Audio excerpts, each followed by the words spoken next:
We start tonight on the continuing hunger crisis in Somalia, which is enduring its worst drought in 40 years.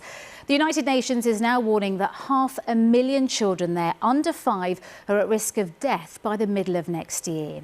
The country urgently needs another $1 billion, nearly £850 million in humanitarian aid. Somalia's president has just told the COP27 climate change conference that his country is facing a humanitarian crisis because of extreme weather. As the crisis deepens, our correspondent Andrew Harding has been reporting Somalia's story for this programme. He's returned to the town of Baidoa at the heart of the crisis and the story of one family devastated by the drought.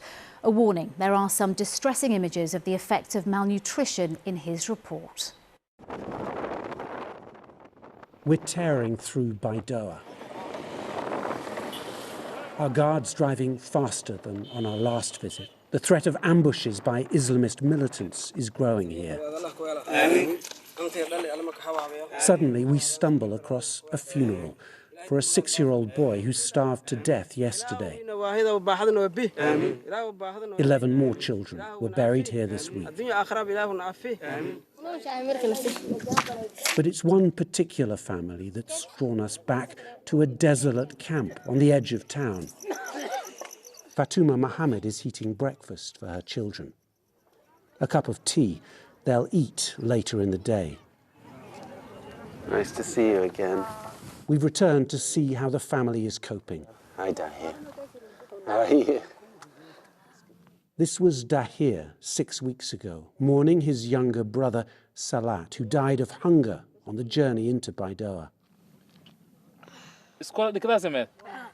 Today, he's in good spirits. Is Milian feeling hot? But his 2 sisters are now struggling. They have suspected measles, perhaps pneumonia too. The illnesses that seem to feast on hunger. And which lead so often to this. In a nearby hospital, 2-year-old Naima looks like a burn victim. In fact, her body is reacting painfully to prolonged starvation. As on our visit last month, the ward here is still full of such cases. Does it feel to you like the world is paying attention now to Somalia? Now we can say that the attention of the international community is on Somalia, especially the droughts. Yeah.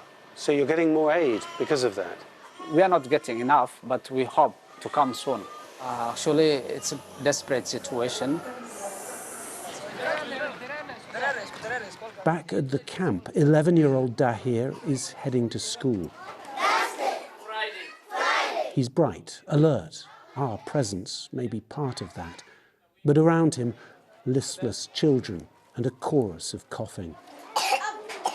The teacher tells us most of his class struggle to attend or to focus. Many here will be stunted for life. Across the road, a sudden crowd. A mood of near panic as frustrated mothers try to register for new food handouts. But there's not enough. It's overwhelming. We are not getting the resources on time with adequate also amount. So you're only getting half what you need, is that right? That's exactly what the right picture. We are getting half of what we want. Later in the day, Fatuma hauls water home for her children. Daheley is quick to help out. I'm getting by, she says, but my children are not well. I must work to make sure they survive. Somalia is struggling right now, but it's worth remembering that before this last drought, Daheley and his family were doing okay. They had fields and crops. They had 6 cows and some goats. They were middle-class farmers, suddenly left destitute, bankrupted by drought and by climate change. Inside their hut, the girls slump.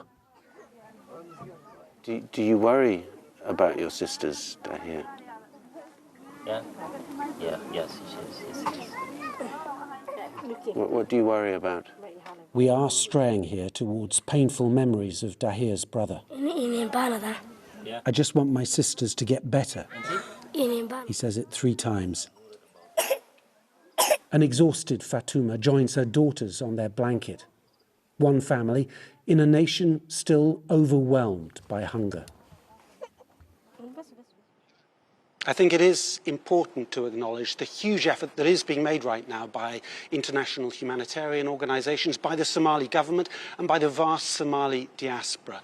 The trouble is the help they're offering is simply not enough. We're in the 5th rainy season in a row that seems to be failing, and we're hearing horrific reports now of women being forced to trek for hundreds of kilometres across the wilderness to leave Somalia altogether to search for food in neighbouring Kenya. Now, we talk about climate change, we talk about the drought, but we also need to focus on conflict. The war here, which has been raging for so many years, is right now escalating even more. And there's no hope of tackling hunger here if that war doesn't come to an end.